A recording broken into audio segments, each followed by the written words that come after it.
তুমি দুষ্টু তোমাকে আসতে বলেছে?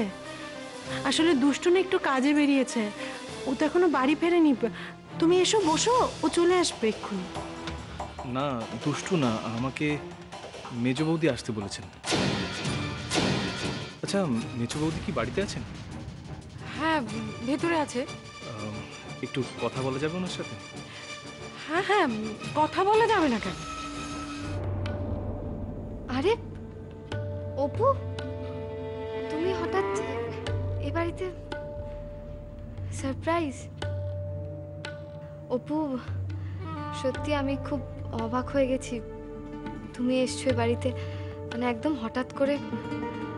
কিছু দরকার আছে?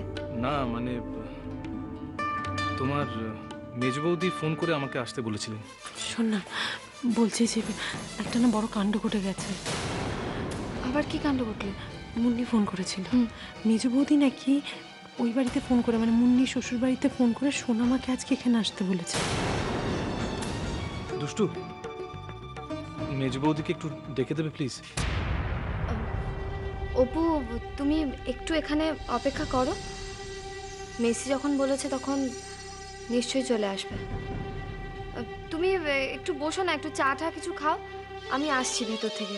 হ্যাঁ হ্যাঁ নিশ্চয়ই, আমি চা করে আনছি, বসো। সরি সরি, আমার একটু দেরি হয়ে গেল। মেসদি, তোমার অতিথি তোমার জন্য অপেক্ষা করছে। অপু তুমি একটু বসো, তোমার সঙ্গে আমি কথা বলছি। না না, ইটস ওকে। আপনি আমাকে ফোনে যে ব্যাপারটা বলবেন বলেছিলেন বৌদি, সেটা জানার জন্য আমি সত্যি খুব ছটফট করছি। আসলে সত্যি কথা বলতে কি, আমি জাস্ট ধৈর্য ধরতে পারছি না। প্লিজ বলুন না।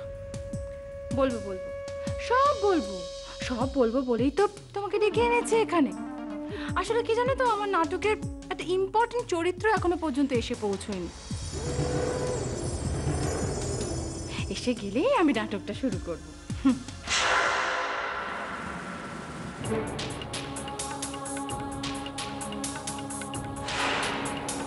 এই যে বিশাখা, কি বলবে বলো? সুমিত্রাকে আমি নিয়ে এসেছি, কি বলার আছে তোমার বলো। সোনামা, দাদু আপনারা?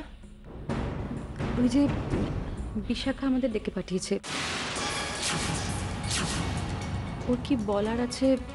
বিশাখা আপনাদের ডেকেছে? কি ব্যাপার বিশাখা, তুমি এনাদের এইভাবে ডেকে এনেছো কেন? কি প্রয়োজন তোমার? পাপ স্খলন করার জন্য বড়টা। বড়রা পাপ করলে ছোটদের সেই পাপের প্রায়শ্চিত্ত করতে হয়, আর এই বাড়িতে বড়রা যে পাপ করেছে সেই পাপ থেকে আমি মুক্ত হতে চাইছি।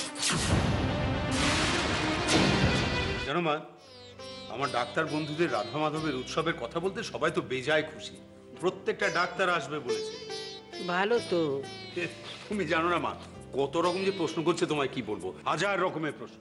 কি ভোগ খাওয়ানো হবে, খিচুড়ির পর লাবড়া হবে কি না, তারপর কীর্তন কতক্ষণ ধরে চলবে, নানা রকম প্রশ্নের উত্তর দিতে হচ্ছে আমাকে। মা লিস্টটা একবার দেখবে? বুড়োকে দাও। দেখি, মোটামুটি ঠিকই তো আছে মনে হচ্ছে। ও বড়দা একজনের নাম লেখা হয়নি। কার নাম বলতো? আমাদের নতুন আন্টি। ওর নাম আর লিখতে হবে না। আরে একটা বিধবা মেয়ে, সে সদবাসে যে থাকে, থাক তাহলে লিস্টে নামটা লিখেই ফেলো। কিন্তু হ্যাঁ, তোমরা খেয়াল রেখো আমার রাধা মাধবের ধারে কাছে যেন সে না আসে। বিশাখা যদি আমাকে সবার সামনে অপমান করে, আমাকে উল্টো পাল্টা দুটো কথা বলে না, তাহলে কিন্তু আমার কাছে আত্মহত্যা করা ছাড়া আর কোনো উপায় থাকবে না। আমার ছেলেটাকে শান্তি দিল, কেউ সংসারটাকে শান্তি দিল।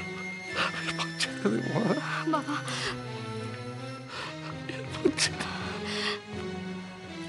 আমি